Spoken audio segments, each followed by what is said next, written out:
پندهای زیبا برای همه افراد، به ویژه افرادی که به سن 50 سالگی رسیده و در آستانه ورود به میانسالی هستند.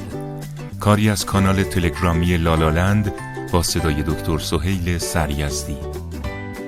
پند اول: همیشه آب بخور، حتی اگه تشنه نباشی و احساسش رو نداشته باشی، که بیشتر مشکلات سلامتی بدن از کم آبی اونه.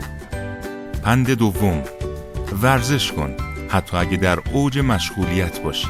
جسمت باید تحرک داشته باشه، حتی اگه در حد پیاده روی و یا شنا باشه. پند سوم: غذاتو کم کن، هوس خوردن رو ترک کن که هیچ خیری درش نیست. خودتو محروم نکن از خوردن، ولی مقدارش رو کم کن. پند چهارم: تا جای ممکن کمتر از ماشین استفاده کن. سعی کن پیاده بری سر کار و یا هر جای دیگه. پند پنجم: از عصبانیت دوری کن، قهر و ناراحتی رو ترک کن.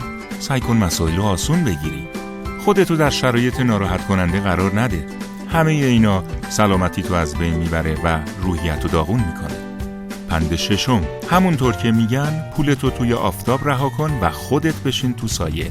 برای خودت و اطرافیان چیزی کم نذار، چرا که پول اومده تا ما راحت زندگی کنیم، نه اینکه ما زندگی کنیم تا جمعش کنیم فقط. پند هفتم: نه حسرت کسی رو بخور و نه حسرت کاری که نمیتونی انجامش بدی و نه حسرت چیزی که نمیتونی به دستش بیاری. از ذهنت کنارشون بزن، اصلا فراموشش کن. پند هشتم: فروتن باش و باز هم فروتن، که پول و مقام و قدرت و نفوذ و همه چیز با غرور و خود بزرگبینی از بین میره. اما متواضع که باشی همه دوستت خواهند داشت و قدر و منزلتت بالاتر خواهد رفت. پند نهم: موهای سرت که سفید شد به این معنا نیست که داری به آخر عمرت نزدیک میشی، بلکه نشونه اینه که زندگی بهتری داره آغاز میشه. خوشبین باش، خاطره بساز، برو سفر، خودتو با خوشی‌های دنیا سرگرم کن. پند دهم: وقتی به این سن میرسی میراثی از تجربه همراه داری که دیگران برای به دست آوردنش باید عمر تلف کنن. پس اونها رو به دیگران ببخش تا عمر رفته حیف نشده باشه.